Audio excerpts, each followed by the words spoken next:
In free trade association के बीच trade and economic partnership agreement बुधवार से लागू हो गया। नई दिल्ली स्थित भारत मंडपम में एक कार्यक्रम में इसे औपचारिक रूप से शुरू किया गया। भारत और यूरोपियन फ्री ट्रेड एसोसिएशन के बीच व्यापार समझौते पर 10 मार्च 2024 को हस्ताक्षर हुआ था। समझौता 16 वर्ष और 21 दौर की बातचीत के बाद 1 अक्टूबर 2025 में लागू हुआ है। स्विट्जरलैंड, नॉर्वे, आइसलैंड और लिंकस्टीन चारों देश यूरोपीय फ्री ट्रेड एसोसिएशन के सदस्य हैं। ये भारत की वैश्विक पहुंच में एक ऐतिहासिक मील का पत्थर है। अगले 15 वर्ष में $100 अरब के निवेश का लक्ष्य रखा गया है, जिसमें भारत में 10 लाख नौकरियां बनने का अनुमान है। इस अवसर पर केंद्रीय वाणिज्य एवं उद्योग मंत्री पीयूष गोयल ने कहा कि महानवमी पर EFTA का लागू होना बेहद शुभ है।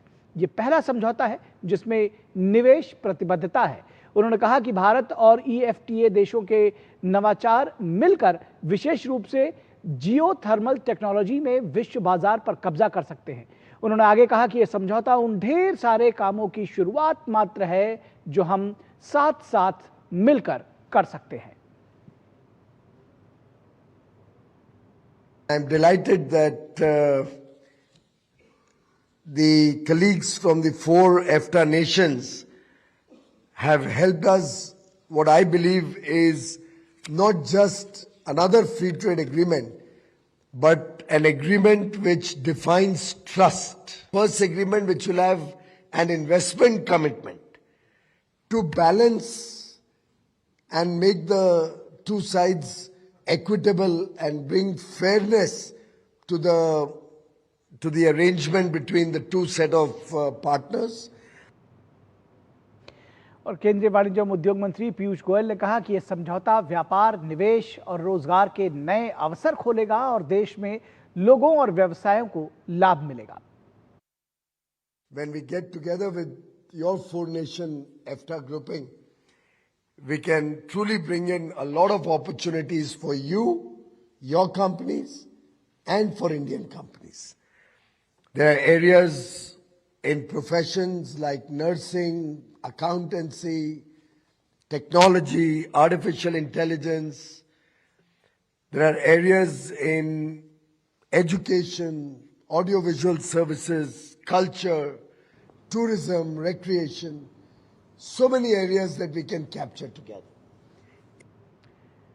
वहीं EFTA देशों और भारत के बीच लागू हुए व्यापार और आर्थिक समझौता साझेदारी पर आर्थिक मामलों की स्विस राज्य सचिव हेलेन बुडलिगर आर्टिएडा ने कहा कि ये एक संतुलित समझौता है। उन्होंने महानवमी के अवसर पर लागू हुए समझौते को एक शुभ संकेत बताते हुए कहा कि इसके लिए इससे बेहतर दिन और नहीं हो सकता था। उन्होंने इस बात की संभावना भी जताई है कि भारत जल्द ही शीर्ष 3 अर्थव्यवस्थाओं में शामिल हो जाएगा। Today is not just a ceremony for us, it's a big day of celebration. A day that marks the beginning of a new chapter in the partnership between the EFTA states and India. I learned from our local team that today is also Maha Navami. It's surely not a coincidence that this auspicious day coincides with the coming into force of TEPA, a sign that TEPA begins with divine blessings.